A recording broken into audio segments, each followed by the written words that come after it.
he was running like 300 head, so. That was his fun. For him, it was. Thank you. All right. So it is just after 7 o'clock. Call the 383rd regular planning commission for College Place to order. Mr. Richter, will you do, or is it Carol, do the roll call? I'll do it. Monty Poyman. Here. Randall Brennis Moreau is absent. Scott Duncan. Here. Eileen Davis. Here. Ken Lauterbach. Here. And Dennis Olson. Here. And Brian Roth. Here. All right, we have a quorum. Thank you. All right, so a couple items on the consent agenda is to approve the agenda for today and the minutes from last month, last meeting. Any comments or questions about today's agenda or last month's minutes? None? I have a motion to approve the consent agenda. So moved. Second. By Commissioner Lauterbach and seconded by Commissioner Olson. All in favor, say aye. Aye. Opposed? Right. 6-0. All right. So our regular agenda. So I'm going to provide just a little bit of background in terms of notification processes for the hearing, and then I'll turn it over to Greg, and he'll just kind of he'll provide some background of how we got here, and then hit some highlights of the comprehensive plan, and then probably open it up a little bit to see if there's any specific things that the Planning Commission might want addressed. We have, there are several steps that we have to get through to actually hold the public hearing.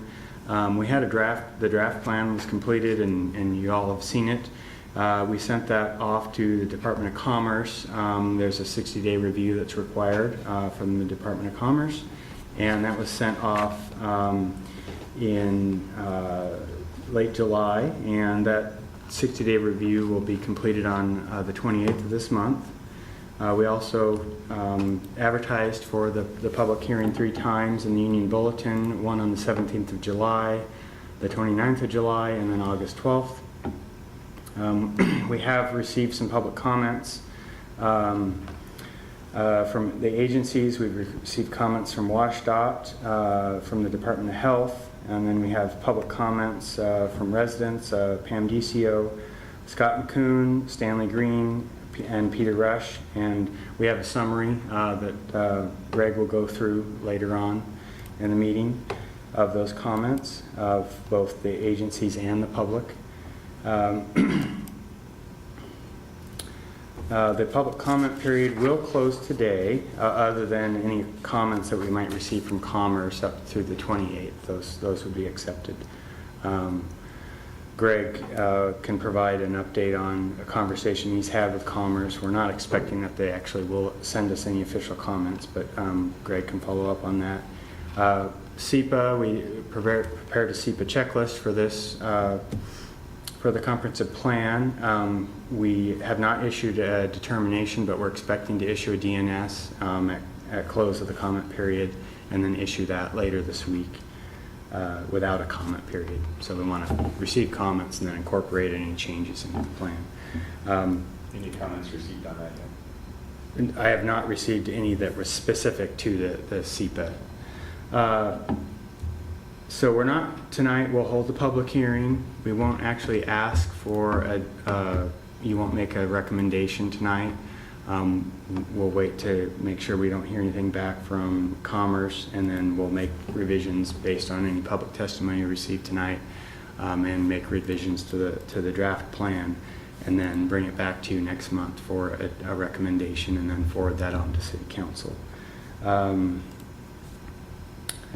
think that covers. Oh, there was one other thing that I wanted to mention, and we had some last-minute additions to the agenda.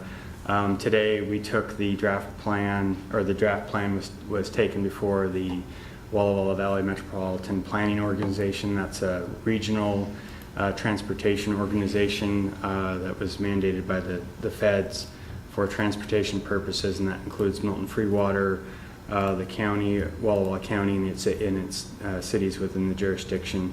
And there's a technical advisory committee that makes recommendations to the policy board. So the policy board is made up of a representative from College Place, Walla Walla, Milton Free Water, Umatilla County, Walla Walla County, and I think Prescott and Waitsburg also have members on that. And I might have missed something, but anyhow, it's a transportation organization. So there's a certification process. They have a transportation plan for the region. They call it I think it's the 2020 plan, or no, 4020 plan. No, 2040 plan. Yeah. 2020 is, Whatever. that was 10 years ago when we were planning for that. So anyhow, the certification process, the staff reviewed our comprehensive plan and transportation section, and they recommended that it be approved. So that's good news. That was done today. And then that will go before the policy board at September 5th for final approval. But that's all I have.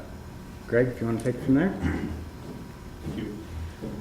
Mr. Chair, members of the commission, for the record, my name is Greg Horn, and it was just about a year ago that we formally started the process of reviewing and updating the city's comprehensive plan. State law requires that the city do that every 8 years or so, but even if you weren't required to do it, it's something that makes sense from a management standpoint and from a planning standpoint. The comprehensive plan, as you know, is a statement of what it is we're trying to accomplish and how we're going to accomplish it, and what distinguishes College Place from other communities. And so it's an important management tool.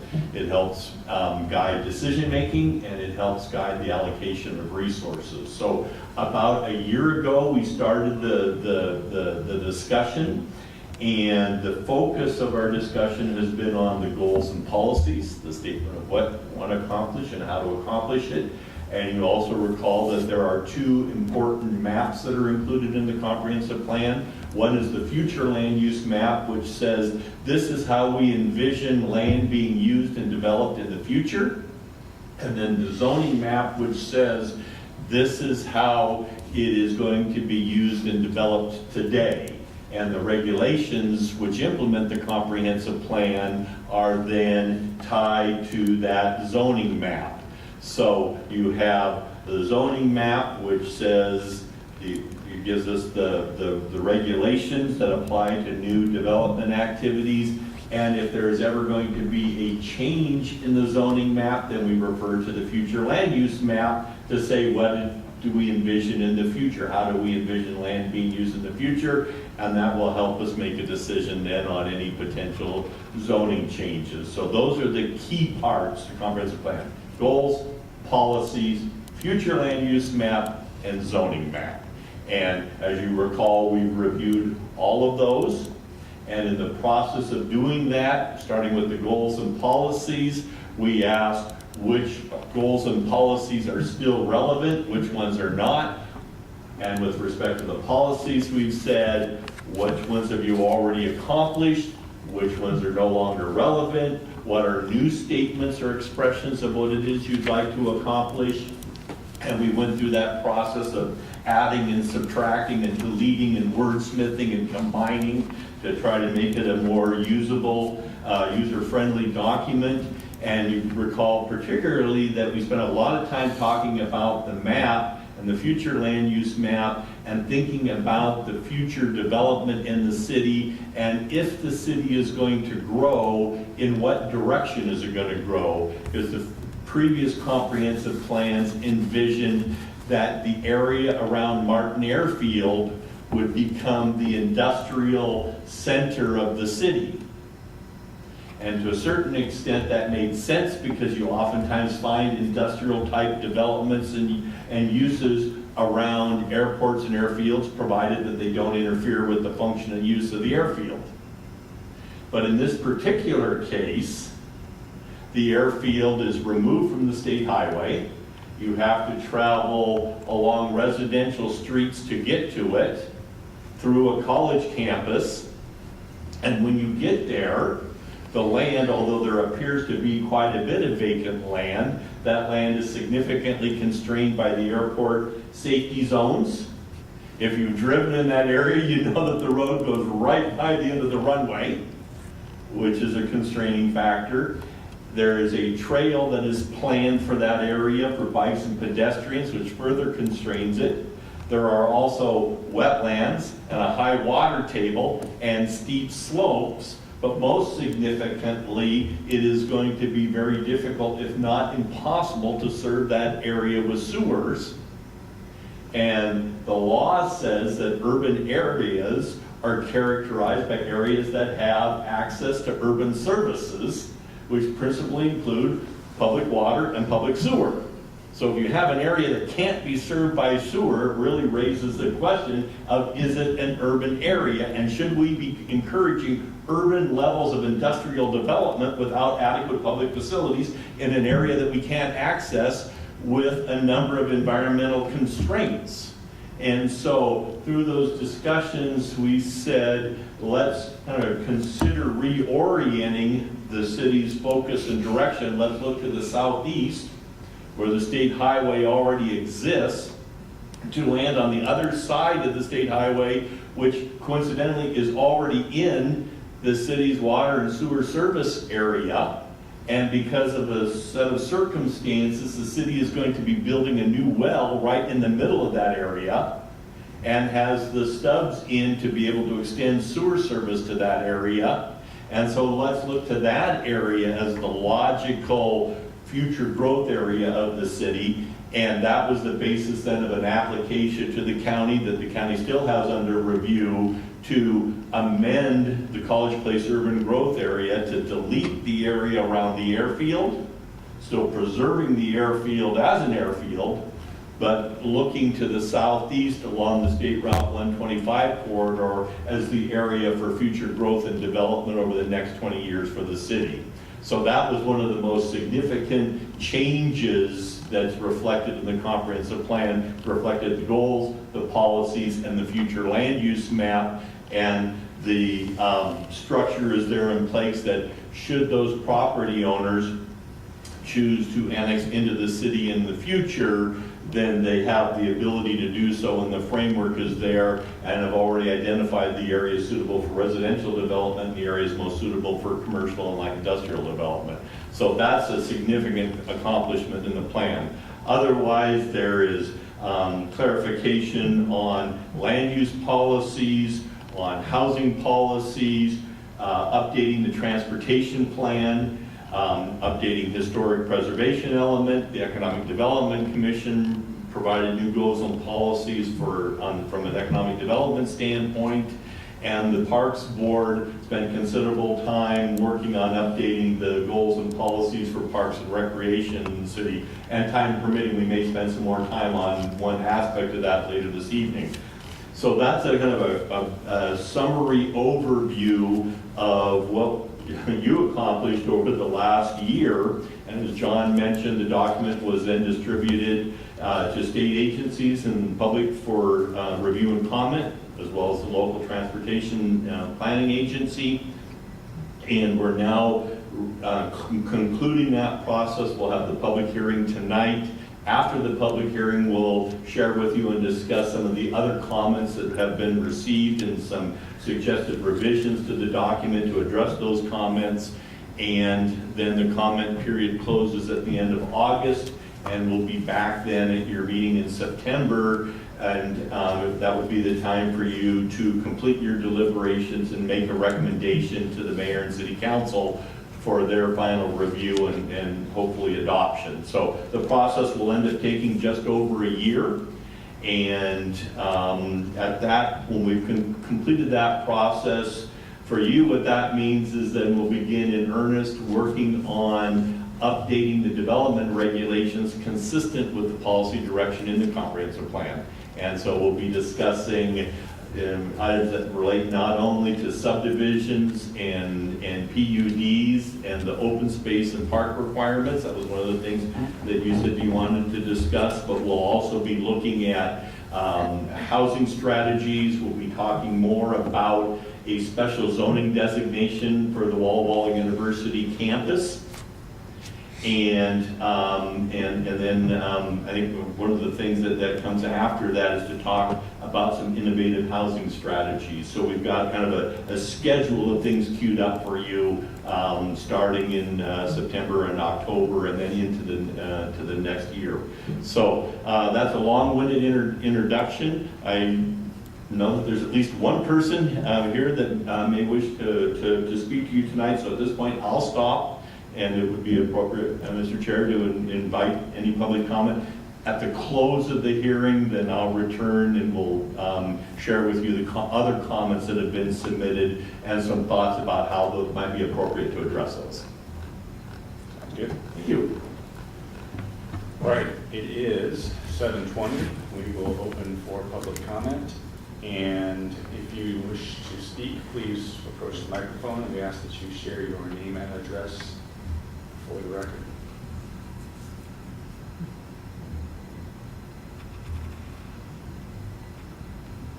And Pam has already submitted a letter, so we'll talk about that in just a moment. Okay. No public comment? All right, we will close our public hearing at 7:21. John, do you want to pop up on the screen the matrix that has the... Yeah, so go to 4.02, and then there is Summary? a summary. Yeah. So you guys should all have this, but So what we've tried to do is we received 5 or 6 letters or emails from comments, and so you hopefully have this matrix, which is an attempt to summarize the comments that received, and in a number of cases we've tried to respond to the comments with some potential revisions to the document. And so on the far right column, you'll see action, and it may say things like, see revised urban design policy number 1. So you could go to that policy and see the comment. When you're looking at the goals and policies, we cross-reference back to this. So if you go to that comment, it might say this revision based on a comment by so-and-so. So you have, either way, you'll be able to link comment and proposed action. In a few instances, there's no action to take. It may be a comment that said something like, strongly support something that's already in the plan. And so you'll see it just says comment noted. So comment noted, that means that there's no change. Otherwise, it'll say things like, see this policy, see that policy, see this goal. And we received 3 or 4 comments, I believe, from members of the public. And then we received comments from 2 state agencies. The Department of Commerce, which is the lead agency on planning issues and on implementation of the Growth Management Act. I had an opportunity to talk with Will Simpson, who's the city's representative, yesterday. And because we had been consulting with Will throughout the process and keeping him informed throughout the process, he said that he's very comfortable with the draft plan that the city has adopted, doesn't see any issues from his standpoint or from the agency standpoint, and he said it's entirely possible he won't even submit any comments to the city. So we still might receive some comments, but as of yesterday, it's entirely possible that we might not see any at all. And that's really just where it's kind of an ounce or 2 of prevention is worth several pounds of cure. And John, keeping Will informed on a regular basis, has paid off. Other communities that kind of go off and do their own thing and then check in with Department of Commerce at the end, oftentimes find that they have a long list of comments. And I've seen letters that are 8 or 9 or 10 pages long with comments. And in this case, we might not even have a letter. So that was good news. With respect to the comments from the public, The first letter expressed concern about lighting, and in general, they had comments about supporting the notion of dark skies, of trying to limit light pollution, if you will. And they also expressed some concerns about a project-specific development in the vicinity of the Home Depot. And so when we get to the goals and policies, you'll see that we've suggested some language that might address that, which says specific. One of the challenges is some people know what dark skies mean and some people don't. But you'll see we've suggested some language that very simply says that lighting should be shielded and downward facing. So that's pretty clear. There would, if that was the case, there would need to be regulations to implement that. But you'll see that in a moment.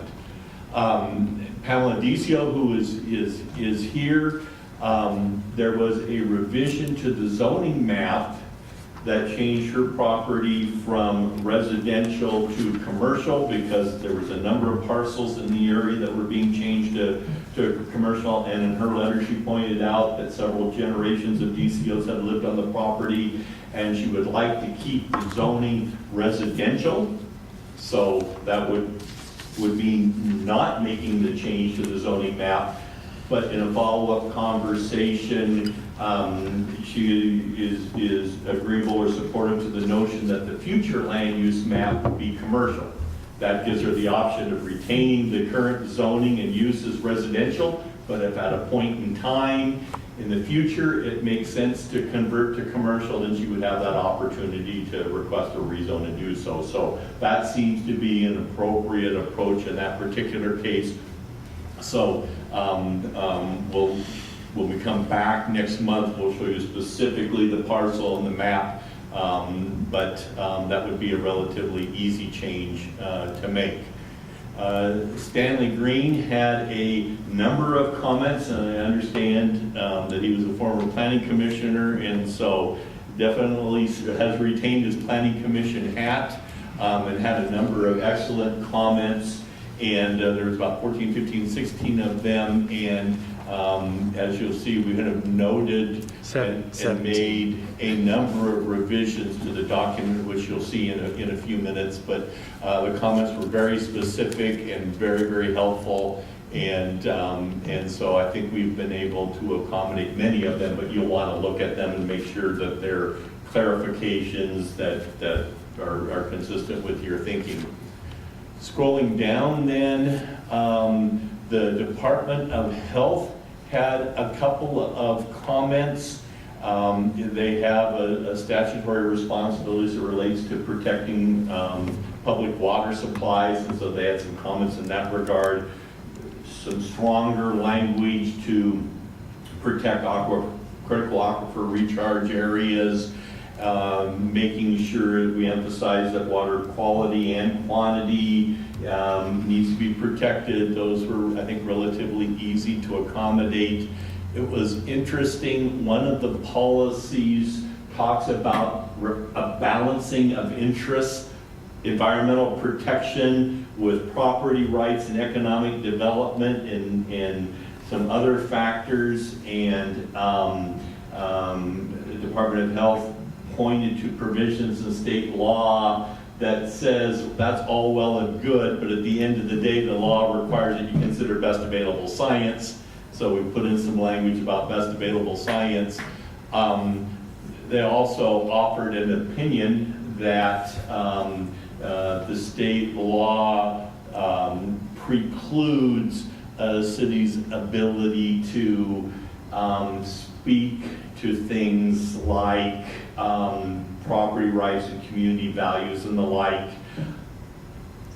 It was an opinion, and I don't know that that's necessarily an opinion that's shared by others, and unless that was something that you felt particularly strongly about, we suggested just that is a comment to be noted, but our feeling is that the city is well within its legal rights to speak to some of the important values that make College Place unique, and that's not a place for the state to opine.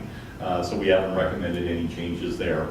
Department of Transportation has some questions about the potential traffic impacts on State Route 125 associated with the UGA adjustments. The state has received the city has received a grant from the state to address those, and so we've already responded and said that information will be forthcoming, and oh, by the way, here are some other factors to consider. So we've already addressed, I think, many of their concerns. And then finally, there's a property owner, you'll remember that just south of the McKiernan Christensen property, there was a small area on the future land use map that was suggested to be added to the urban growth area because of its proximity to the McKiernan Christensen property. He happens to be one of the property owners. It's just a little bit farther beyond that wasn't included and is requested to be included in the urban growth area. At this point, since the city's already submitted its application and request to the county, what we need to do is refer that letter to the county and refer the property owner to the county and say, you really need to go to the county and say you'd like to be included in the city's urban growth area because the ball's in their court right now.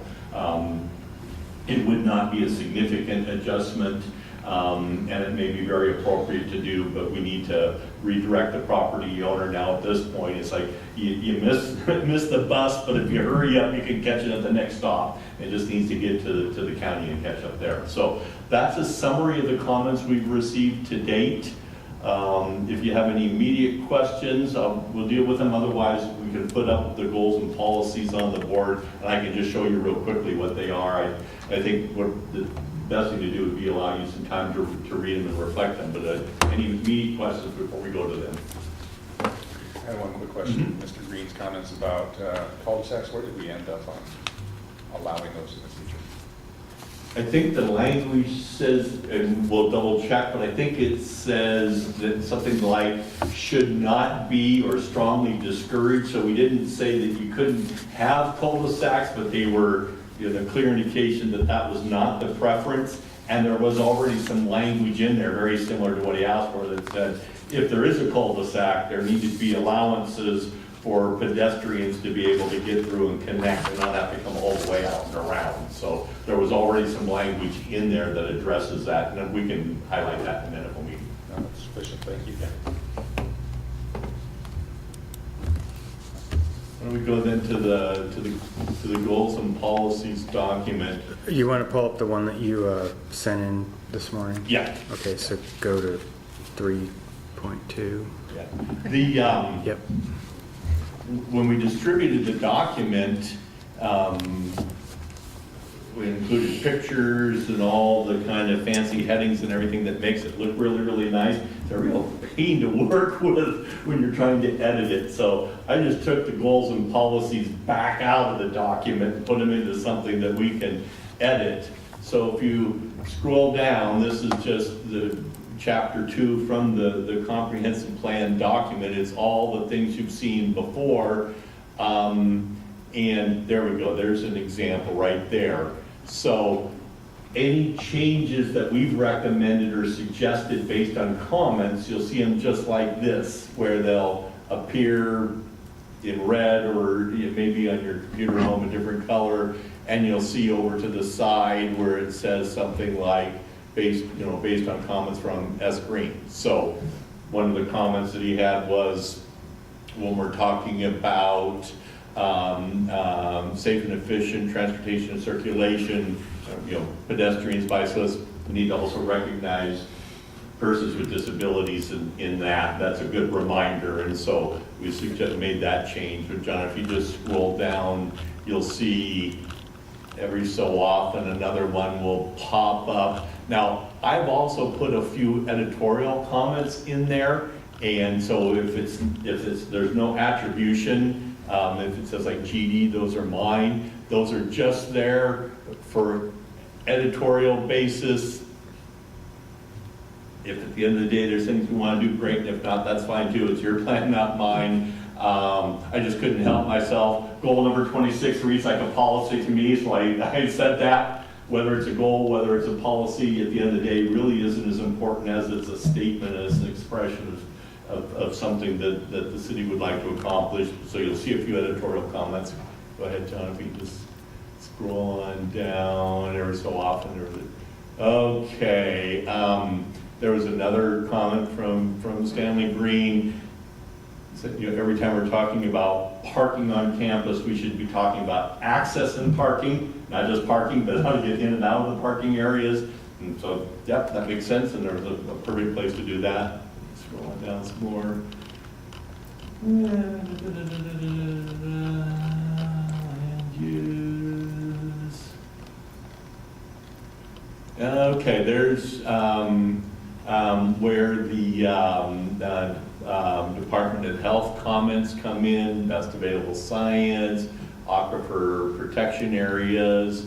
You'll see another one in a moment or two. We can slide on down. That's just another point of clarification. None of the comments really took task or exception to the statements, the policies. Lighting should be screened and downward facing. There's several in the historic preservation. Sorry, Rick, screened and downward facing? Screened, what's screened? Something, Shielding. shielding, yeah, something so that you're not like looking right into the light. Basically, so the bulb does not protrude Yeah. beyond the fixture. We might want to revise that to reference the ability to have, shielding or something. Yeah, maybe you wordsmith a little bit. And that's an example of something in the regulations where some pictures would to illustrate what we're talking about would work well. Thank you. There's several things in historic preservation that arguably could be combined where they seem like they're very similar statements, and instead of having two, why don't we just have one? But go ahead and scroll on down. But nothing of great significance or substance.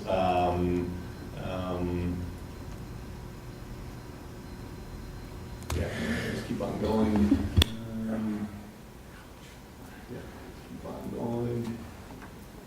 Let's see, a little bit further, one of the comments that was about that as we're looking at innovative housing strategies, should include different types of condominiums, different ways that particularly for those of us that are getting less and less interested in maintaining yards and things like that, where we can still live in a single-family type environment, but not have the responsibilities of yard maintenance and the like.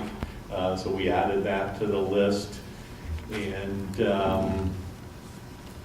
okay, let's see, we should be able to see the cul-de-sac one here. Let's see. Oh, this is one that I've flagged and nobody has commented on it, but transportation policy number 9 is something that you might want to think about between now and the next meeting.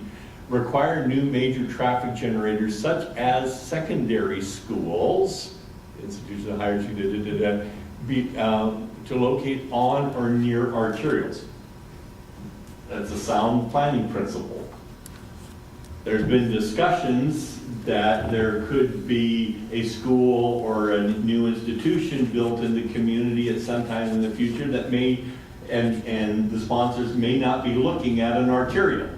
So that policy could potentially be tested early on in the process. So I would encourage you to think about that one and say, is that really what we mean? Is that really what we intend? Or should there be exceptions to that? What would those exceptions be? How do we arrive at that? In another community, and it wasn't a transportation policy, but I remember working with a community and was actually on a water and a sewer issue and had numerous discussions on it. And the council said, no, this is what we want. and so great, and it was approved. The next meeting, one meeting after the adoption of the plan, I came in and the mayor said, well, the first item I want to raise is I want to talk about not applying policy number 1 to this particular case. Wasn't even 2 weeks. And they're already talking about let's not follow this policy. So, you know, we really want to think about, is it a statement of something that is a desired outcome? And are you prepared to implement it? Because they're not always popular and well received. So I would flag that one. Maybe the word require needs to just be changed to something less demanding. Should, for instance, as we've discussed, shall means must, should means there may be circumstances which that is not the case. But generally speaking, it should be.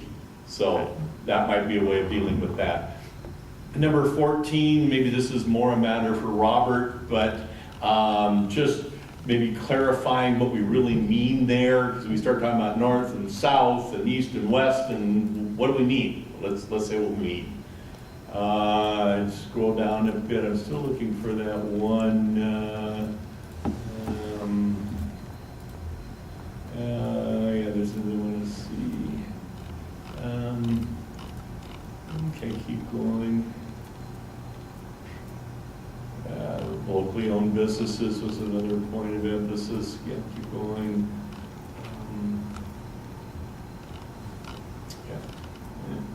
Keep going.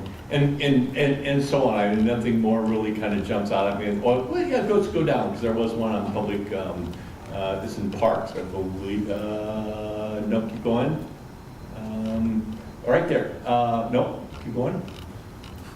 There was a comment about, yep, go on. Right there.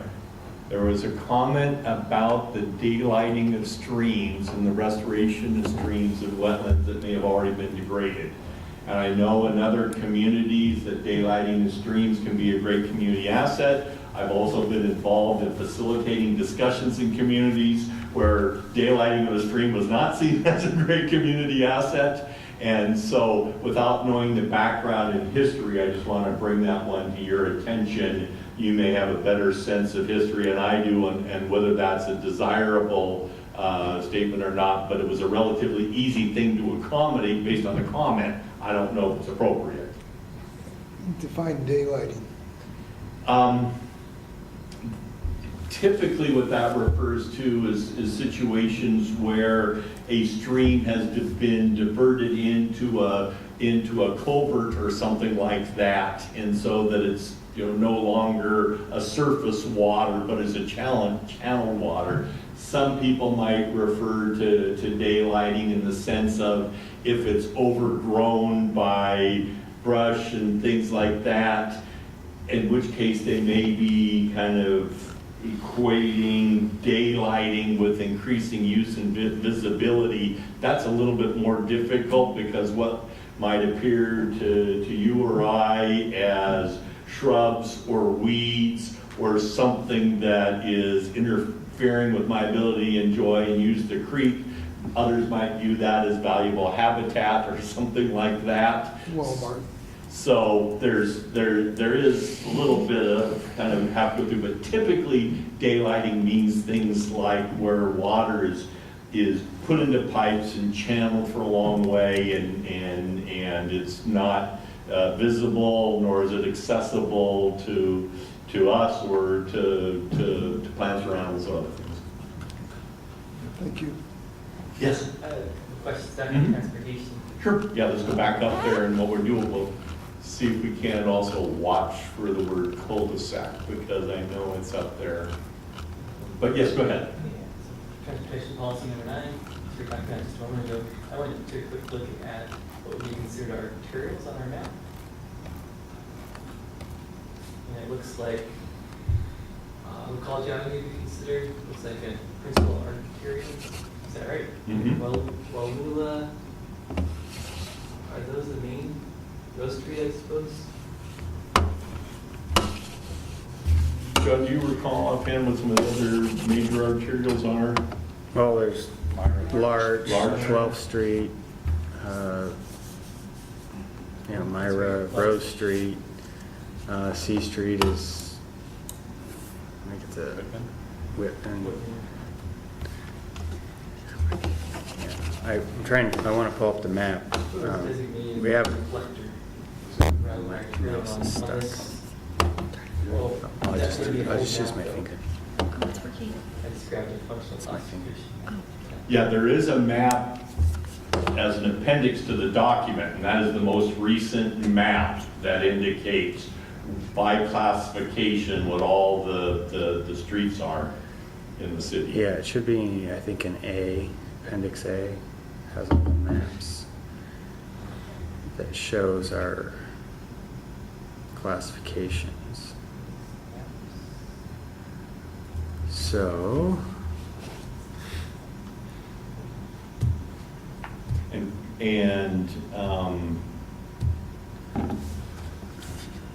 so like College Avenue is a principal arterial. Whitman between College and Myra is a minor arterial. Whitman from College out to the west is a major collector. Minor collectors would be like the 4th Street extension, Dones, Southwest 12th Street on the west side. A minor arterial would be Larch, 12th Street. Yeah, we have a whole variety of them, but so was there a specific question to that, or? Well, I was just wondering how you mentioned as a question for whether that was a goal we wanted or not. I was curious how we resolved that. Is that going to come back up in a month? Or? Yes, yeah. And you know, the default position is it would stay there. Let's say I was the one that raised the question because I've heard some of the other discussions and I've seen the policy, and I could see where that policy could be applied and have an immediate impact. And so I just wanted to raise the question. And I say there's a number of different ways that could be addressed, or it could be left the way it is. But I wanted to kind of flag that one for you.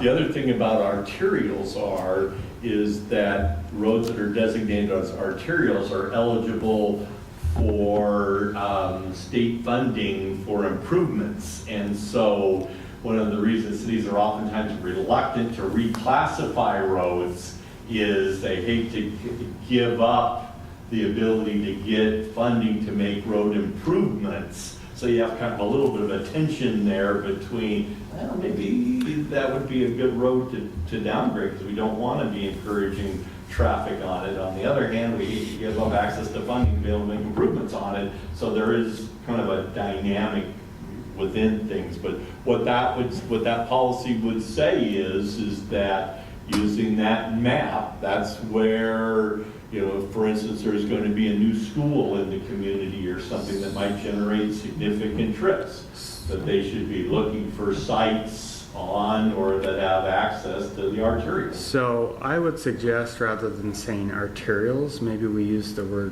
terminology functionally classified, because if you look at the transportation map, that's approved by WashDOT, you know, we have principal arterials, minor arterials, and then we have major collectors and minor collectors. And Monty, you might have, I don't know if those all fall within the arterial classification, and they're just not arterials, but you're right, they're all classified streets. They'll So, all be eligible for federal, yes, state funding to different levels for different classifications, but still they'd all be eligible. yeah. And you know, it might be appropriate for a middle school to locate on a minor collector or something that's still, you know, is eligible for transportation dollars, and you know, you may not need it to be on an arterial. It just depends. Yeah, I agree with that direction, John. I think that's appropriate. I don't think we want any major generators on local streets, but that gives us a lot more flexibility for not having to have the grand arterial on the other end of the spectrum. You do have some schools currently on major collectors.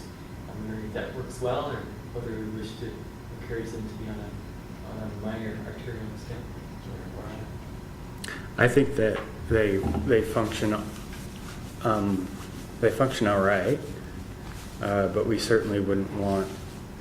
And I think we you take the private schools off of Academy. Those streets were probably were residential streets, and they were reclassified because of the traffic that's generated by the schools. So when we're doing planning for new schools, we want to make sure that that we have the capability of reclassifying and we have the capacity within those streets to serve wherever that new school might be. The city will, anytime that you have a new school or something like that, they'll have to go through an environmental review process, and if there are impacts that are attributable to that facility, then they may have to mitigate those impacts, whereas they may need to make intersection improvements, turning lanes, and a number of other things. So it doesn't mean that there's going to be automatically adverse impacts, but this is a statement of policy that points people in a direction. It's also interesting how things have changed. I was talking with a private school in the Spokane area not too long ago, and they said it wasn't that long ago that 90% of their students walked and 10% had rides. Said now 90% of the students that attend the school have a ride to school and only 10% walk. And the reason we were talking was because now they have a great big huge traffic jam and mess in the morning, and they're trying to figure out a way to reconfigure the parking lot, the playground, and things so they could have a way for students to be dropped off without having it back up out into the street and create all kinds of traffic problems. So there's a number of different issues at play. Okay. You'd like one other item, Mhm. transportation. Number 14.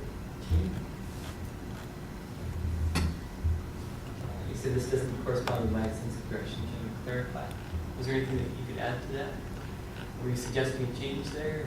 My thought was, we're talking about identify and implement north-south transportation corridors. If you have some particular corridors in mind, let's identify those and kind of link it to the map. And so it's really more maybe perhaps a question for Robert, because on the map, we do identify some areas where we've talked about some road improvements. So but it's an opportunity to be a little bit more specific than that.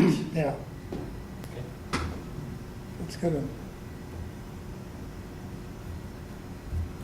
One of the things I ask myself is, as a staff person, and I'm to implement this, does it tell me what I need to know? And I was looking at, now what would I do with that? But I think there's a fix there, which is just to get some more specific language. Yeah, I'm interested in the details. Yeah. So we'll check with Robert and report back at the next meeting about maybe some changes to that. Good, thank you. There's, maybe let's just scroll up a little bit and let's see if we see the word cul-de-sac pop up, because I know it's there.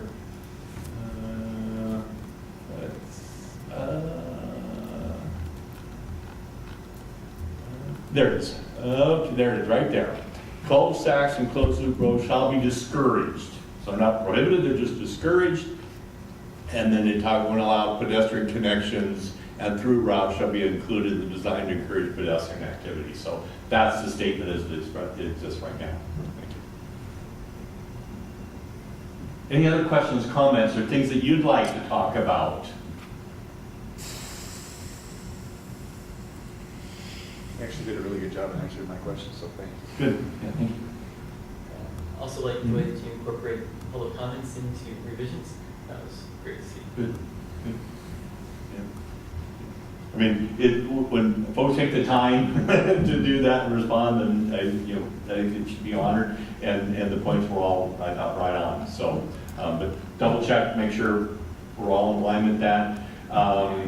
Get in your favorite chair, put your feet up, read it one last time, and say. And then if you have any comments, don't hesitate to let us know, or if you want to zap us a note between now and your next meeting, so that we can, kind of be prepared and bring something. If you want to consider any other further revisions, to let us know. Otherwise, we'll zap you a note and say, here's any final comments we've received But then at the next meeting, we'd like to conclude the process and make a recommendation to the city council and move along. Okay, any other questions? Any comments? If not, I'd like to move on and talk about PUDs. Okay, great. You want to take a minute and stand and shake or anything, or you just want to jump right into it? I'm comfy. Go for it. We'll watch you. Okay. Watch you do jumping jacks or something. Yeah. Remove something. So, development regulations, which is kind of a general term that we use to refer to regulations that implement the city's comprehensive plan. So it typically include things like zoning, subdivision regulations, it includes building regulations, and things like tables of permitted uses. All those kind of things collectively we refer to as development regulations. The regulations that guide new uses and new development activities in the community, so they implement the comprehensive plan. So the first step in the review process, update the comprehensive plan. Second step in the process is to then make revisions to the development regulations based on any policy direction that's in the comprehensive plan. Now, in addition to that, in this particular case, John and Mike have said, we'd like to update the development regulations. We'd like to make them more user-friendly. We'd like, instead of having 5 different chapters of regulations where you have to know where to look in chapter 15 or chapter 17 or chapter 18 or chapter 19, let's have one chapter with one table of contents, one set of definitions, one set of procedures. And so if we're looking for something, for instance, we can do a word search and search that one chapter and find the regulations, as opposed to saying, now, was that in subdivisions, or was that in zoning, or where was that? And have to hunt and look around to try to find things. So we're going to, as we make some revisions to implement the comp plan, we're going to try to make the document a lot more user-friendly, streamline it, and kind of generally bring it up to date.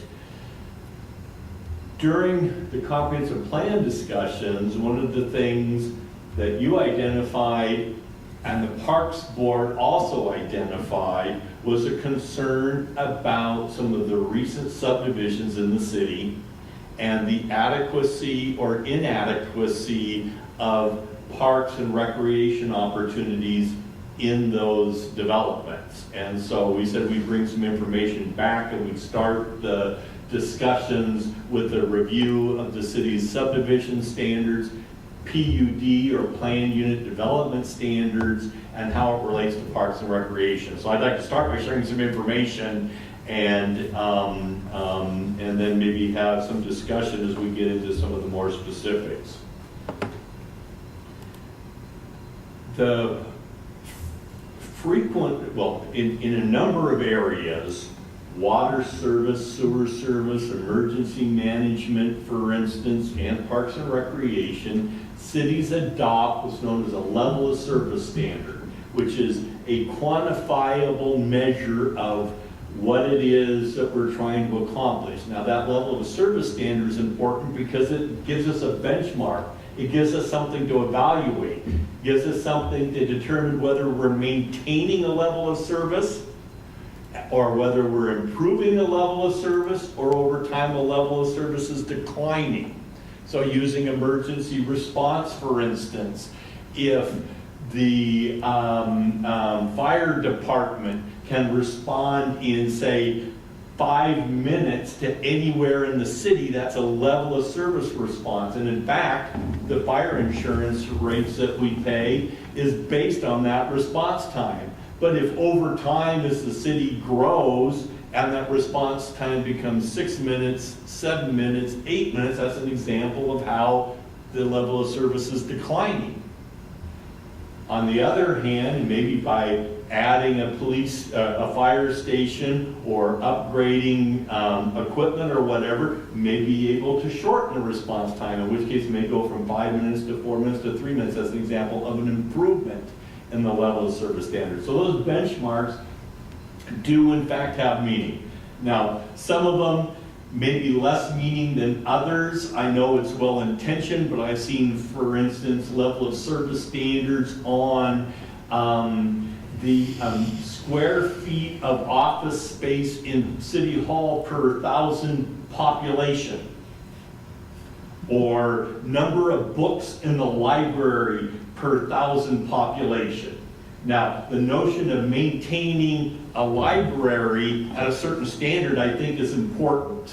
But how, especially in this day and age when we now have e-books and this and this and this, how would we ever be able to say that if we had 500 books per 1,000, that's adequate, but if we had 490, that's not? On what will we base that on? So some of them I think are well-intentioned, but hard to kind of explain or wrap our heads around. But some of them are pretty well established. And there's some national standards for them. And one of those happens to be the area of Parks and Recreation. So the current comprehensive plan, the one that's being updated, says that the level of service standards for Parks and Recreation in the city is there should be about 2 acres of park and open space for every 1,000 people. 2 acres, every 1,000 people. The proposed level of service standard, the level of service standard that the Parks Board discussed and has recommended and is reflected in the plan, says there should be about 10 acres per 1,000 population. That's a 5-fold increase. And one of the things I wanted to start with before we got into a discussion of subdivisions and PUDs is start with what is the city's current policy and how does the updated comprehensive plan change that policy? Now, just at a minimum, it's a 5-fold increase. Might argue that's pretty good. Well, it's interesting because based on the acres right now, where the city has less than 20 acres and around 8,000 or 9,000 people, what that says is that we're not meeting the current standards. And what the courts have said is when new development occurs, we can require developments and developers to contribute their fair share to meeting the needs that they generate, but that their fair share has to be reasonably related and roughly proportional to the impacts that they create. And that you can't require a new developer to solve an existing deficiency. So just because you're building a new subdivision doesn't mean that you have to provide 50 acres of parks because the city is short 50 acres based on its level of service standard and current population. One of the interesting court cases that helped shape that was a new hardware store down in Oregon. And they came into the city and brought in all their plans, and the city planner said, oh, this is great because we've got this bike trail, this bike system, and where you're proposing to build your hardware store will help us fill in one of the missing links. So you need to include in your plans how to continue the bike trail through your property. And the developer said, well, wait, you know, not that we're opposed to bike trails or anything, but what does that have to do with our hardware store? And that ultimately got appealed and made it all the way up to the Supreme Court. And the U.S. Supreme Court said, we're not questioning the benefit of having a bike trail in the community or an extended or expanded network, but it has to be the requirement for the hardware store to contribute to the bike trail has to be reasonably related. And we just have a hard time envisioning that someone's going to jump on their bike and ride down to the hardware store and buy a new toilet or a kitchen sink or something. So it's not reasonably related. Laudable goal, not reasonably related. If you want to do that, You might want to talk to the developer about buying some property, acquiring an easement, doing some other things, but you can't make that a condition of approval. So that's some of the kind of the basic framework. So with the new level of service standard and in that sense, a deficiency, one of the things that means is that the city is going to have to think about strategies for acquiring and developing parks, separate from the question of whether there's new growth and development in the community. And that may mean things like applying for grants. It may mean things like seeing if there are opportunities to acquire property or receive donations or any one of a number of things, but it can't be done on the backs of new housing and new development. So, with respect to new housing and new development, you can, however, require that they can make contributions as long as they're reasonably related and roughly proportional.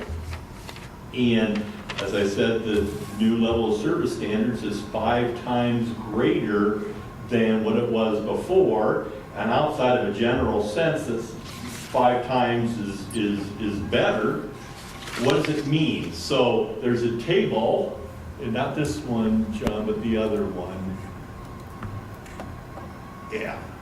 So there's a table right here that we've provided that says, here's some examples of what that means.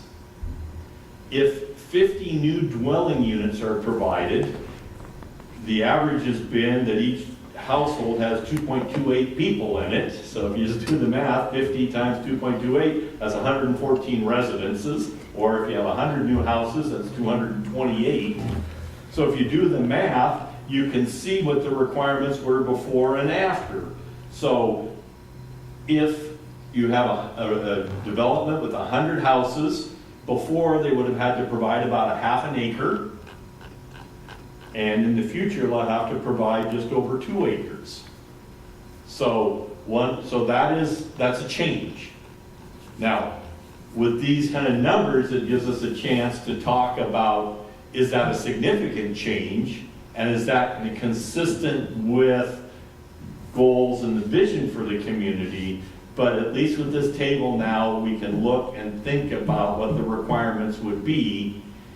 And if you think about the maps that have been prepared, there's obviously one big area in the city that was recently annexed, that's zoned for residential development, the McKiernan Christensen property. So you could get a sense that based on this level of service standard, if that development had somewhere between 250 and say 400 or 500 houses, we're talking about somewhere between 5 to 10 acres worth of park. So that's not an insignificant contribution in a city that has less than 20 acres. But it goes back to your question that several of you raised, which is, as lots get smaller and there's fewer places for kids to play, isn't that going to create more demand for parks and that type of thing? And so the question is this going to be adequate? And so that's something to think about, and we'll talk more about. But we wanted to start the discussion with how has the policies changed, because that's already set in motion some changes. So that's the first part. Where do you come up with the 2.2 people per house? This is based on census information.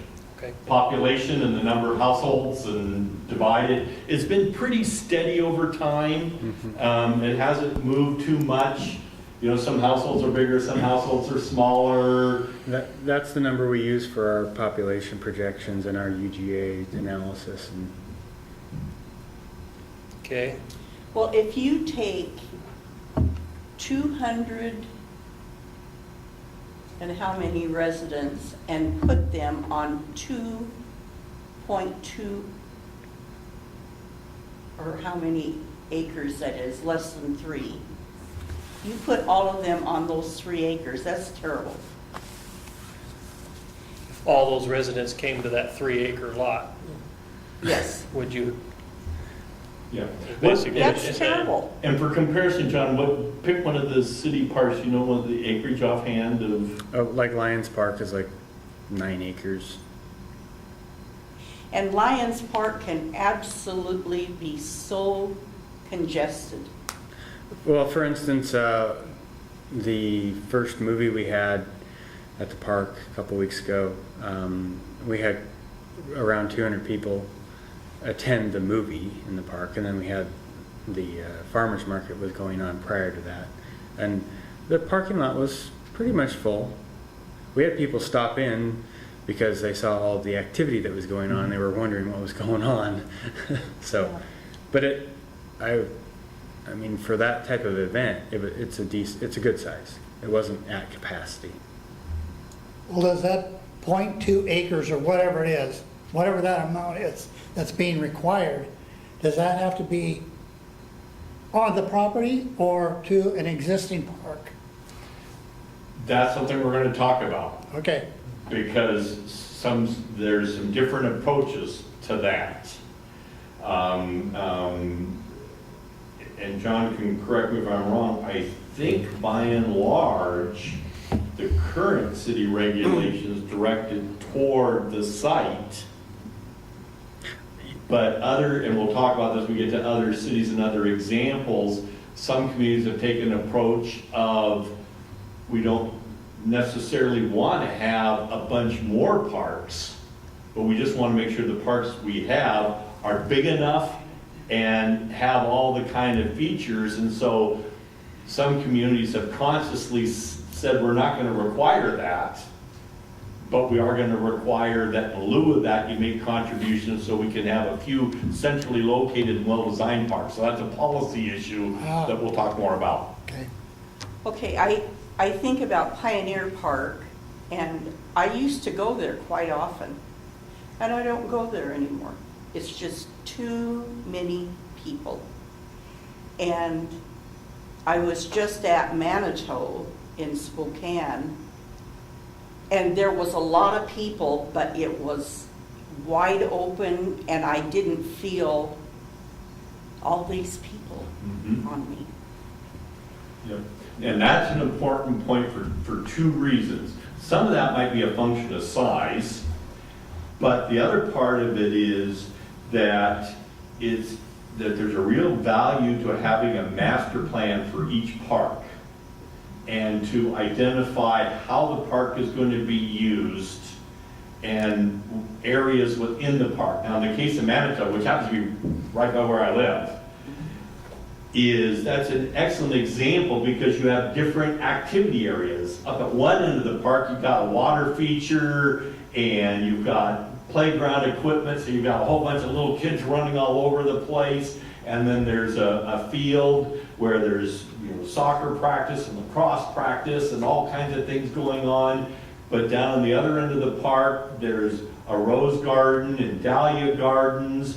There's places in lilac gardens, there's places where you can go off and kind of sit and watch the sunset or watch the sunrise or just read a book, and you don't have kids running around all over the place. So they have different activity areas, and so part of that's a management function, part of it's a function of size. So if you have a smaller pocket park, for instance, it may be convenient, but there's not a lot of room for different functions. It's kind of going to be whoever's there first or whoever is the most active may kind of set the tone for what happens.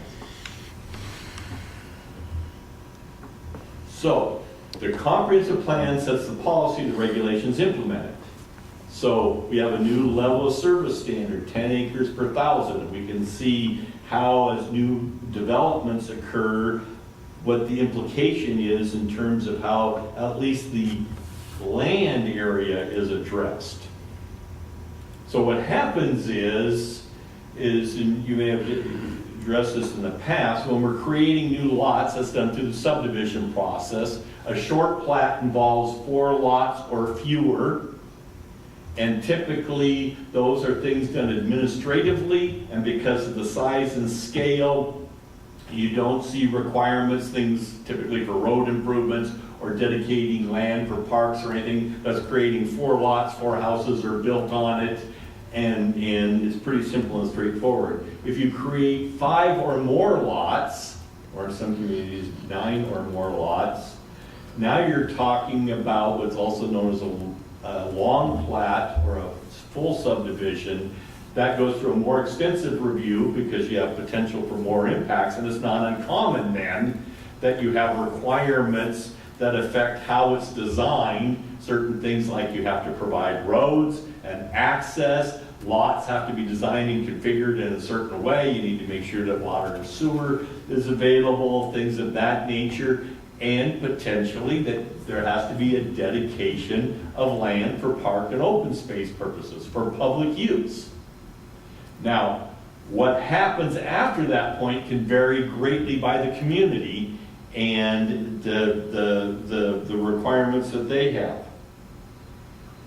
In College Place, and John, correct me if I'm wrong here, in College Place, when we're talking about subdivisions, the code is very general. It doesn't have a lot of specific references to what needs to be done with respect to parks and open space, other than it says that there has to be adequate provisions.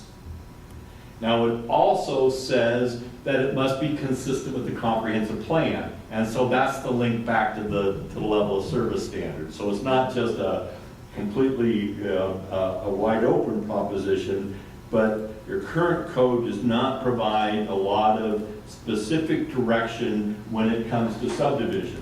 Unlike, for instance, the city of Kelso subdivision regulations. I have to write this down, and I'm still trying to figure out how it is that they ever arrived at that, but their subdivision regulations say that for each lot that is created, there shall be 0.01632 acres of land set aside for parks and open space. 0.01632. That has to be about 711 square feet. Every house, 711 square feet. Why 711, not 710, 712? I couldn't tell you, but that means about every 50 dwelling units in over a half an acre, 3/4 of an acre.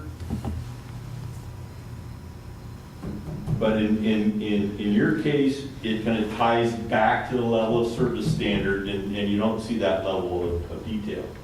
Now, it gets a little bit more complicated, and this is what we were discussing earlier, because the College Place Code, like many codes, has provisions for what are known as planned unit developments. And those were originally conceived as an alternative to the subdivision process. And there was a sense within the planning and development community some time ago that the regulations were excessive and inflexible and not yielding the kinds of developments that communities wanted. And instead of going in and reviewing and updating their subdivision regulations, they said, we'll just create an alternative process. And through this alternative process, we're going to encourage innovation. We're going to encourage efficient use of land. And we're going to provide greater flexibility to design projects that really fit within our community. And so we have kind of an alternative approach known as planned unit developments, or PUDs. And that's come up in our discussions before. Now, the PUD regulations do have some more specific standards. And they say that not less than 15% of the total site shall be for common spaces. And there's also provisions that say that if you exceed some of the standards, you could be eligible for some density bonuses, means you could do a higher level of development, so there's kind of an incentive to do more than the minimum requirement. So the PUD process was the process that was used for the villages at Garrison Creek, for the homestead, and in fact it's not uncommon in many, many communities. What was considered to be the alternative process has become the main process. And in some communities, few if any subdivisions under the normal and standard rules are all kind of come through the PUD process. And it does raise a question, and in my mind, I've always thought, why have an alternative process? If you want to do something, why not just change your regulations and say, we want to do it this way? Why have some regulations say, but you don't have to follow regulations because you can do it this way if you want? But that's just my thinking. So the PUD does provide a little bit more of a standard, but it says 15% of the total site.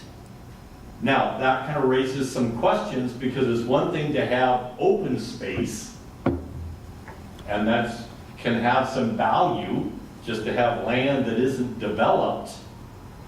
But open space is different than space that has trails on it, for instance, and that's different from an area that has playground equipment or a water feature or restrooms or amphitheater for performances or whatever.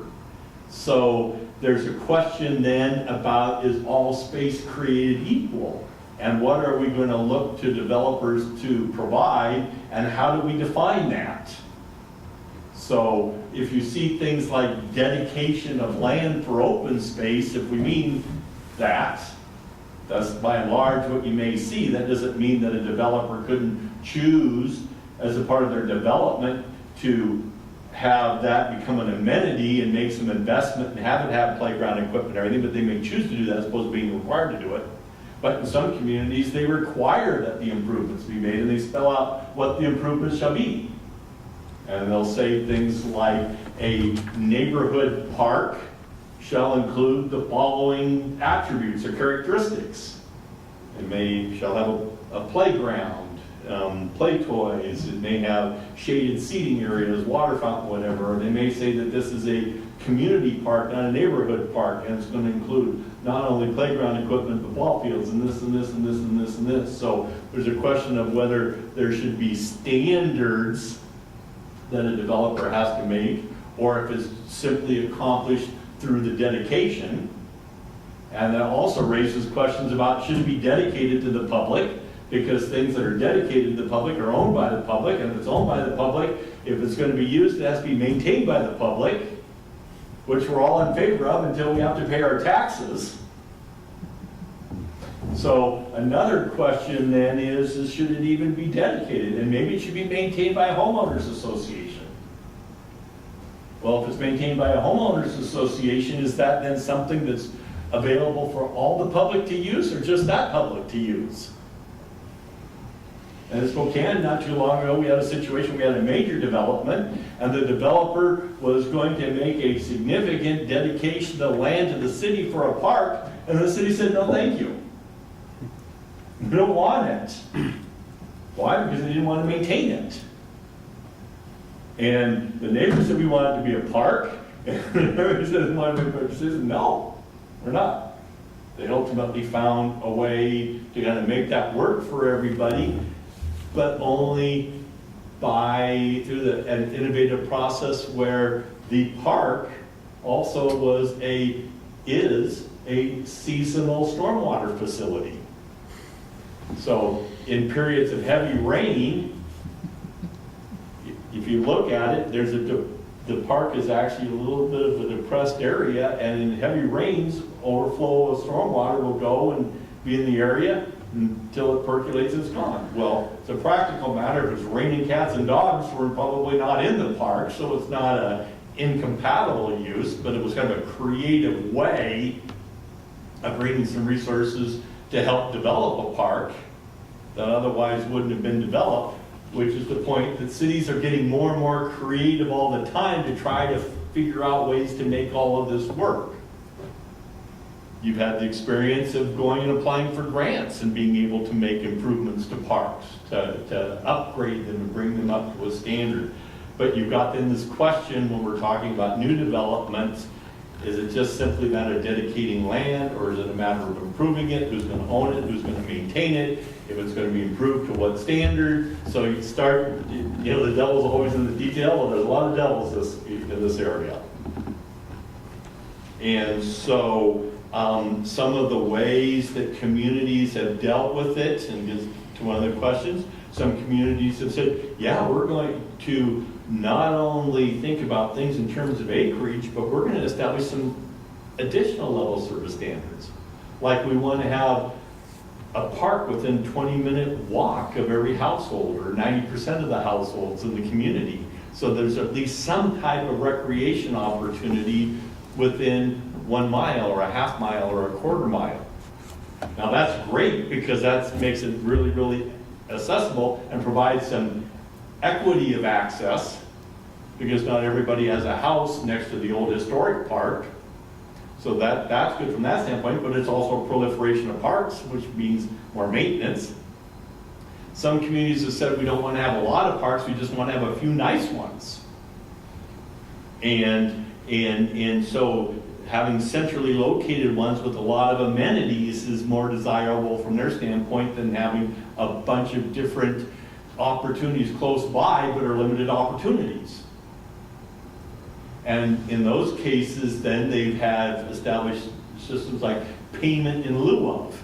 Instead of you dedicating some land or having to make improvements to the park, you can make a payment into our park fund, and we'll use that payment to make improvements to one of our designated parks. Or they may give them a choice. You can either dedicate the land and improve the park yourself, or you can pay X amount and let the developer kind of decide which way that they want to go. So that's another example. Some communities have adopted park impact fees, and they figured out what the cost of a new park is and what the fair share to each single family residence is. And so at the time that the lot is sold, a fee is collected and it goes to the city and it accumulates, and then park improvements are made. And some communities think that's great. And other communities that are wrestling with affordable housing have said, now we just, $2,000 here, $3,000 here, $4,000 here. All of a sudden that's real money. All of it is adding to the cost of housing, and the housing costs are already too high. So another way of looking at it.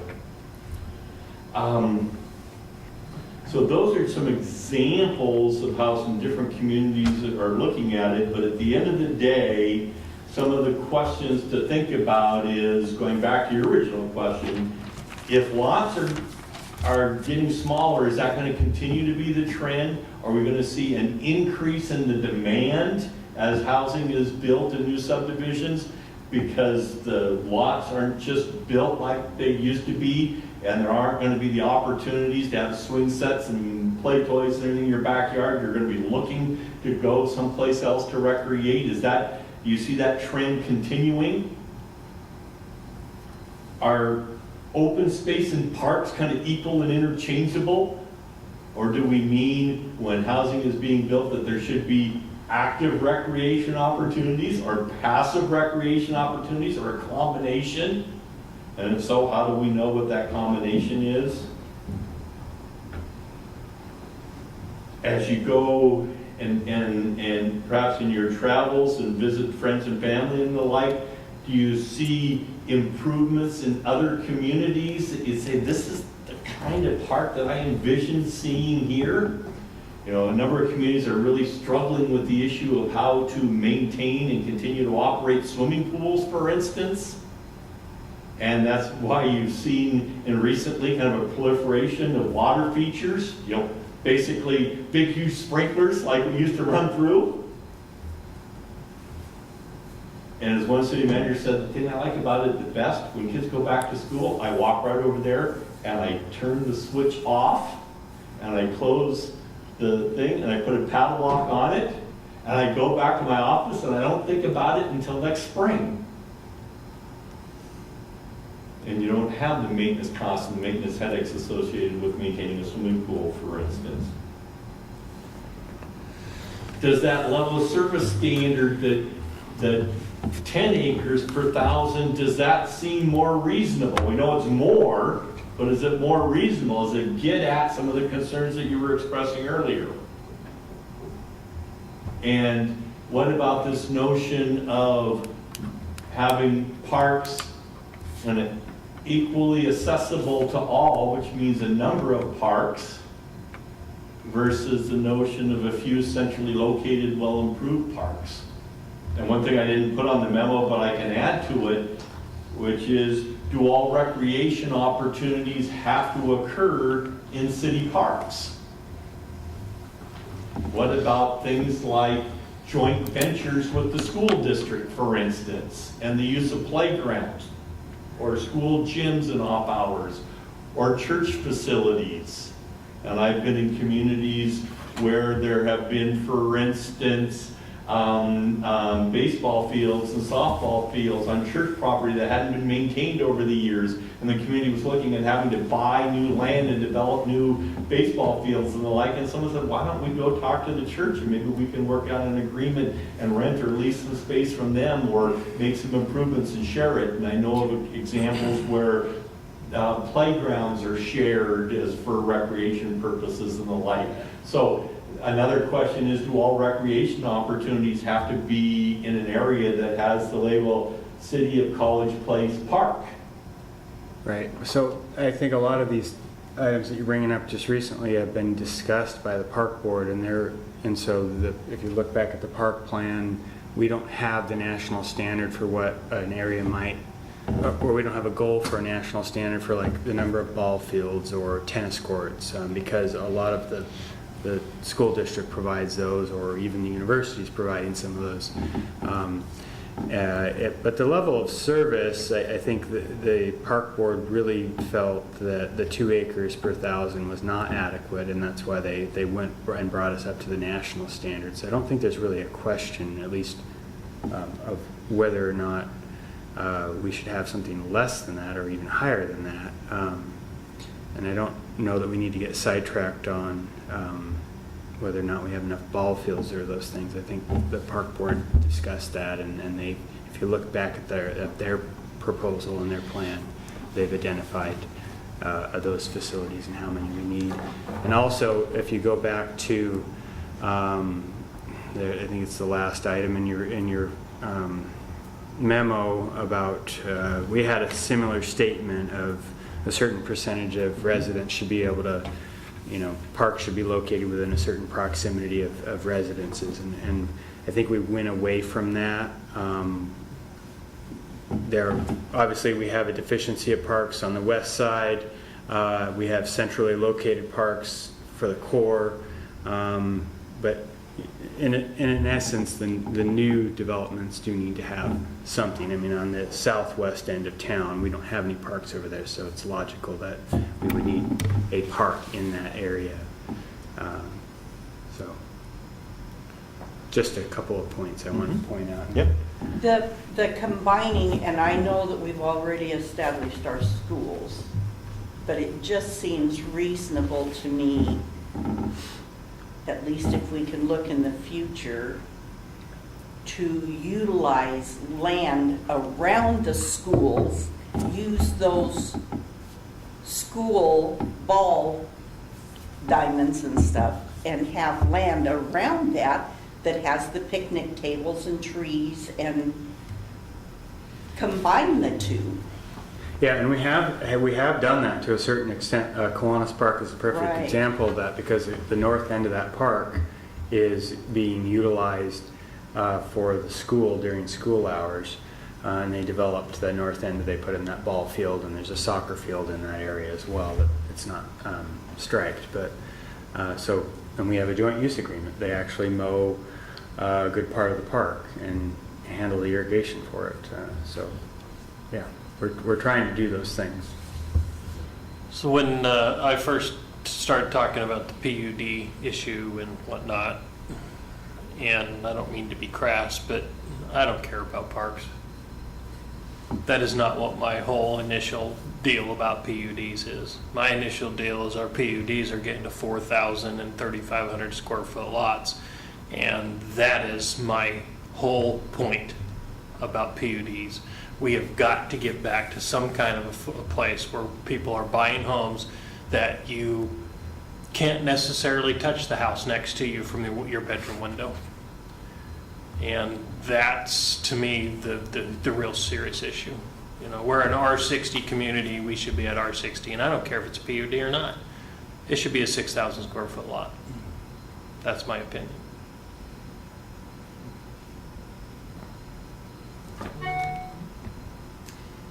And coming from my perspective, I'm the condo type right now because of my age. And so I think there's room for all of it. Oh, yeah, I think we should have more condos. And I don't know if that's what's going in next to Home Depot there, behind Home Depot or not, but that's the type of idea. You know, a condo is designed so that everybody has a facility area anyway. I mean, very few condos anymore that are built don't have at least a pool or, you know, rec room or, you know, stuff where people can get out and move around and stuff. So that's, you know, that's typical of a condo unit. But PUDs aren't condo units normally. You know, look at Hayden Homes. So that's no condo unit. You know, that's just a whole bunch of houses jammed into a tiny little space. And that's what I think needs to be dealt with. Well, and I am concerned about our children. I mean, they sit in the house in front of these video things and they need to have playgrounds. So we need to be thinking about our children.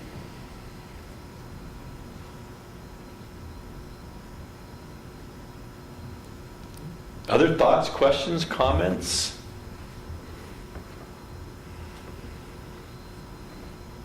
I'm trying to be subdued. Yep,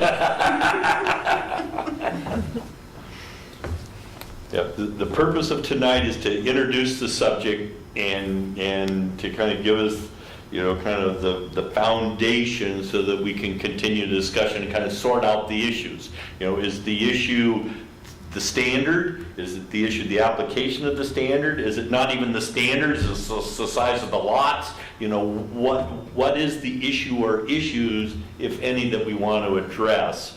But the good news is part of it has already been addressed through the comprehensive plan. We now have a higher standard.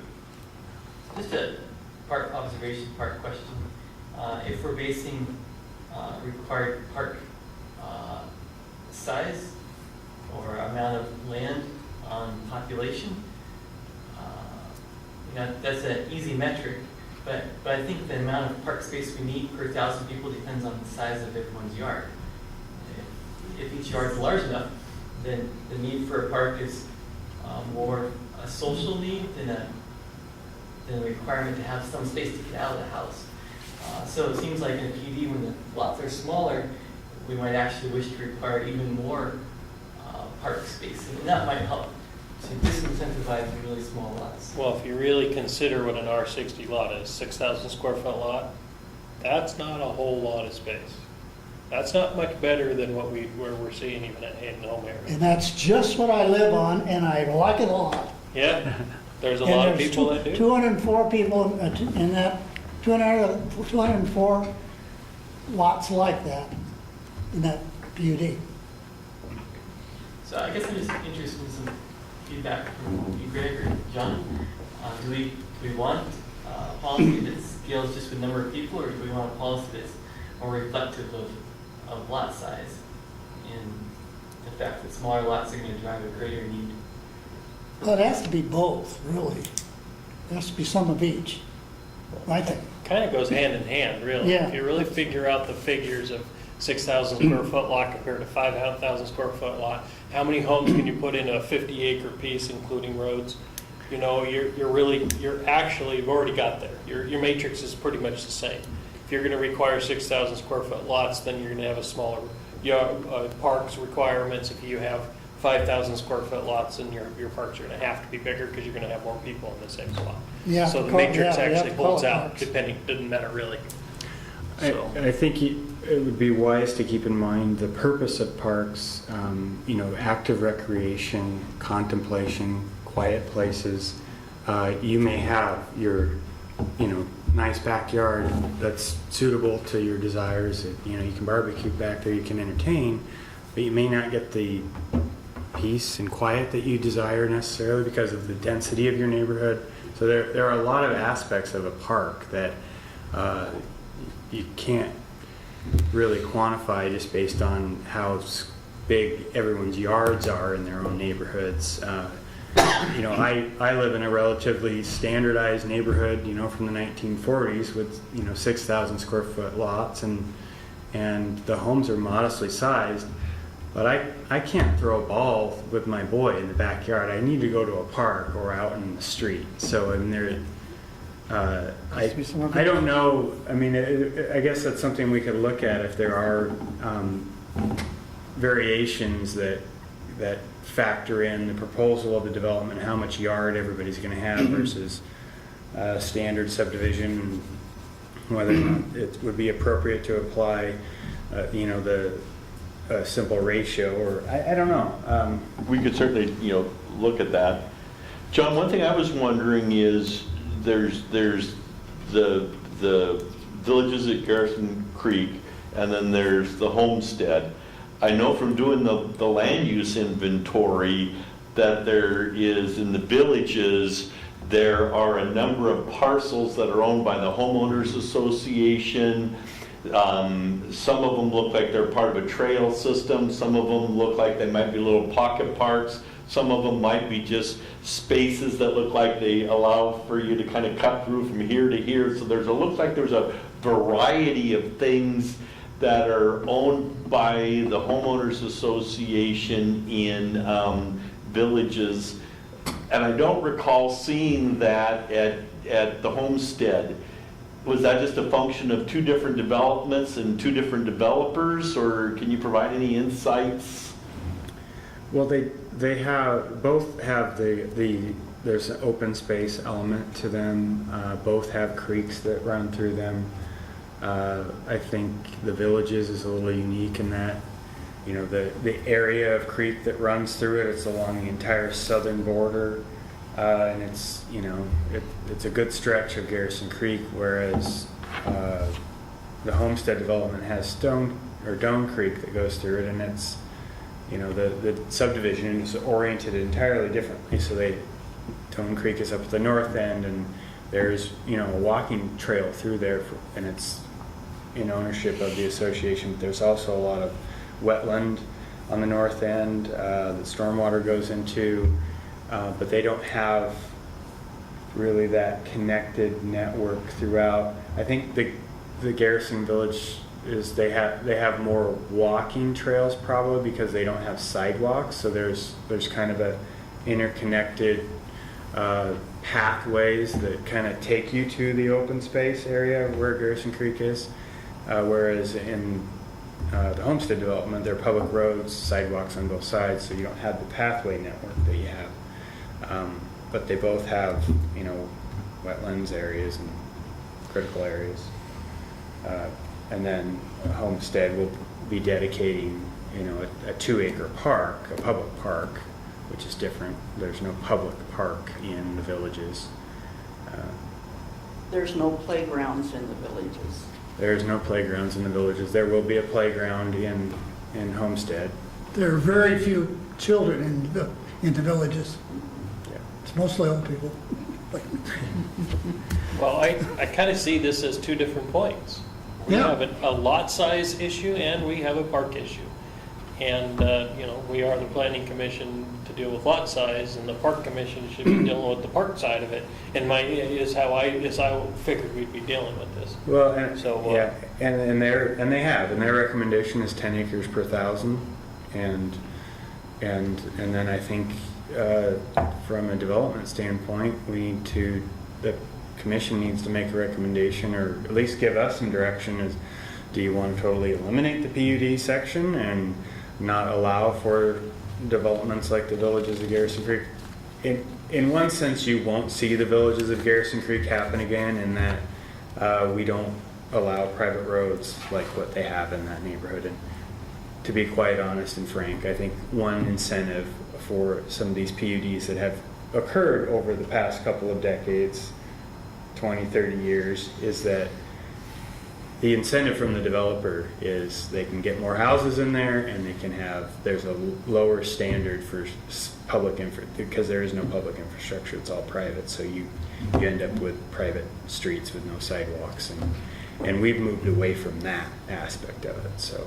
Well, and you know, and the village has actually created one type of an issue, and that's because the crappy roads and the non-standard roads, but beautiful homes. Where Homestead has created the opposite. They've gotten that decent proper roads, but their homes are jammed so tight together, and we even know that some of the backyards are more hills than yards. You know, so Well, that's interesting that you say that the homes are all jammed together, because I don't think that the homes are any different in terms of separation and amount of open space. Both subdivisions have basically 10 feet between every home, and in Wow. the garrisons of Village Creek, I mean, their backyards are in most cases probably less than in homestead development. But the standard of the homes made, the lipstick on the homes is different. I was trying to be diplomatic. Okay, so you are correct. Instead of saying that, I should have said the Garrison Creeks were pretty decent level homes where Homestead aren't. You know, and then you add the fact that the homes aren't all that high quality and that the lots are so tiny and so small, you got a problem. You know, and then the reality is they're a lower end home, which creates people, because they're mostly families bringing in kids. Now all of a sudden you've got all these homes jammed in this tiny little spot, no backyards, no side yards, and those kids have no place to play The street. besides the street. That's what I think we should be dealing with. If we're going to be doing low end homes, let's at least have lot sizes big enough that kids have a place to play. I'll disagree with you on the street conditions, most I see that that's sufficient, but that's another issue. I wanted to, this table that you showed us earlier on page 2 of the parks recommendations, I guess I'd like some clarification on what the goal of that is, because it starts with dwelling units on the left, thank you, and then it transitions that number to residents. So aren't we actually basing the acreage of the parks based on lots, not on population, given that table? Well, I didn't So develop the in other table, words, but if the development was more constricted or more dense, we would actually be getting more parks because Right. there's more lots. So that kind of solves the problem already by using this table, if I'm understanding that correctly. yeah, It's not population-based, it's lot-based. It Well, just, it's a it was intended to provide, you know, to illustrate how that standard, what the effect of that standard would be. So, but. Is that just an example, or is that actually intended as policy, I guess? The policy is 10 acres per 1,000 residents, but using the 2.28 person. yeah, home. yeah, that's what it would yield. But I think you're exactly right. You could have, you know, very dense, small lot neighborhood and, you know, very high population count, and you're Yeah. gonna end up with, so really we're doing both of what we're talking about right here. That's future, though. That is not who's here now. Correct, that's for all new Right. construction. So on what you're saying is that if we were to build a 200 unit apartment complex, are we gonna then have a 4.5 acre park next to it? Because that's 2.2 people per unit. Well, that is one way we could develop our standards, is that if you, I mean, whether you're creating lots or adding, you know, just dwelling units, because it's an apartment complex, we need to figure out how we're going to provide for park ground for that. Because this is the standard that is based on the creation of new lots. The whole question of what to do in multifamily development is another question. There is oftentimes a standard where cities have said, in the case of multifamily development, you're going to have to provide this much land per unit or something like that. And I don't know if the city has that standard, do you, John? No, Well, we don't. That would be our Yeah. implementing tool. Yeah. That's what we need to figure out, is how do we want this. If that's the case, should that first column be called new, something other, new dwelling lots, called new lots? Instead of dwelling units? No, I think dwelling units is actually a more inclusive way to view it, because But I mean, to do if what it's he an wants. apartment complex or a subdivision, we need to, especially when we're going back and pointing to our park plan that says 10 acres per thousand, then, you know, we need that ratio. That just is not adequate. What? 5 acres for 200 houses? It's 5 5-acre park? Okay, so the residents. homestead development, when it's completed, will be they were approved for 321 dwelling units out there. It's 70 acres. And they are dedicating, because we're going back to this 2 acres per thousand, they're gonna have a 2-acre park that's developed, plus they have their private open space as well, that trail along Dome Creek. That trail along that creek that is, I'm just saying, that's what we have. So. That's not adequate. If we had the 10 acre per thousand, and the 10 acre per thousand is a national standard. that's a poor standard. But even That's then, if fine you were for to New take York Homestead and do the 10 acres for Homestead, you'd be 5 times bigger than what they're currently doing, which would be a little bit more acceptable. Would be as much park as we have in the entire city today. Pretty close. Yeah. 6 acre park is a pretty good sized park, especially if it's within a neighborhood. I mean, in my opinion, but I think about 20 acres today. yeah. If you have a splash pad, like you was talking about. Well, and I mean, it does depend on what the use of the park is You as see, well. If a lot of people from College Place go over to Walla Walla to the parks. Yes, that's another aspect where the level of service standard breaks down a little bit, because depending on where you live, you might actually be closer to a Walla Walla park than you do here. So if we were in Moses Lake, for instance, the standard might make a little bit more sense, it might be a little bit clearer, because there aren't a lot of other options. You're either going to recreate in Moses Lake, or you're going to get in a car and drive a long ways. It gets a little bit more complicated when you're in an urban area, because you have some other recreational opportunities, but you also have cooperative agreements and sharing and things like that as well. And it's not just between, say, the town and the school, or town and church. It can be between neighboring towns and things like that. So there's a number of other things that enter into this equation when it's all said and done.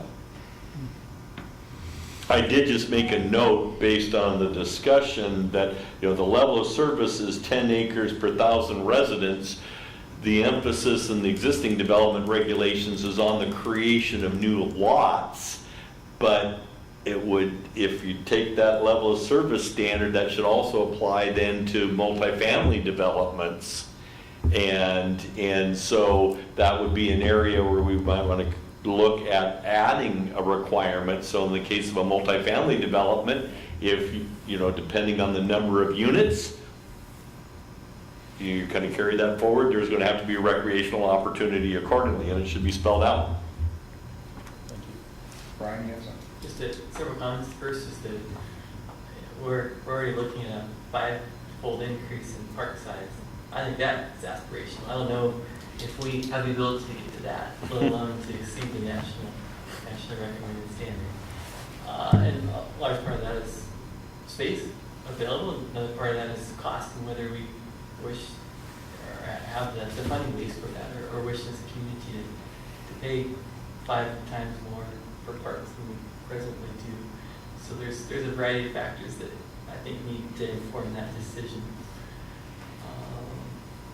Back to thinking about this question of dwelling units, using dwelling units versus number of residents to define park size. I like what Kennewick did, where they defined open space requirements based on number of bedrooms.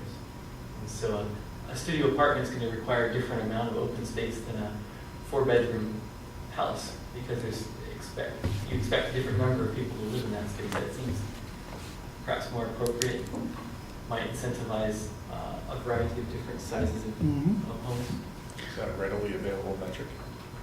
I don't think that's probably a very common metric to use, but I mean, maybe Greg's got some feedback on that, but I think it would be difficult to quantify in the planning process because often, the developer doesn't know what they're going to put on it. I guess that would work if you were collecting a fee. So when the permit came in, we could count how many bedrooms are in the unit, in the dwelling unit, and then assess a fee. But if you're quantifying based on expecting a developer to build a park, that might be difficult up front. Okay, so some administrative challenges. Yeah, Mhm. and again, it comes back to, our ability to process applications and, staffing and, just the same with how much park is too much park based on our capacity to fund them. We have right now one guy, Kenny, that mows our parks. Or more. Yeah, so, Get him a better mower, he'd go faster. oh, we don't want Kenny going any faster. So how much acreage do we have now? That's about 20 acres, I think. 20 acres, so we need 30 more. I think the way the math you were doing, I think, weren't you saying you need like 90 70? more, isn't it? 70? Yeah. 70 more? Yeah, to get to national standard. So we've got a problem. Because we don't, if we just did one park, we don't have 70 acres anymore. Yeah. Maybe catching up to do. Yeah. Now, the other thing about acres is 10 acres of open with nothing on it, or 10 acres of mowed and manicured grass, or 10 acres with a park and water fountains and trees and shaded areas to sit and picnic tables.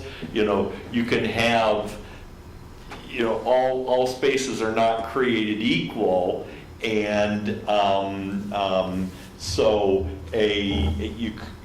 some communities have said, I'd rather have 2 or 3 acres that is developed than 10 acres that isn't. 10 acres of go-heads and milk thistle isn't a park. Exactly, and some communities have changed their level of service standards as it relates to maintenance, and instead of mowing on a regular basis, they now have designated, natural areas, which mean these are places where we don't mow the grass. And I know of in one case where the city recently put signs up to say these are natural areas because people were calling and complaining that the grass was too tall and you used to mow it all the time, and now why aren't you? So, you get into that, so it's just, 10 acres is not necessarily 10 acres, is what happens in the 10 acres can also be an issue. See, Kenny can herd the sheep, you'll need to take care of those. Goats. Well, yeah, we're afraid of fires right now, so. I do want to wrap this up by 9 o'clock. Yeah. So we'll have some final You questions. say it all. I was anxious to get into this, so thank you for allowing us to wade into it. This is only been a minute. Leave tonight, obviously. So just a heads up, final thoughts and comments. Scared you all. Looking forward to more discussion. Yeah. Right, any other unfinished business, new or unfinished? Okay. We wrapped up? Last item?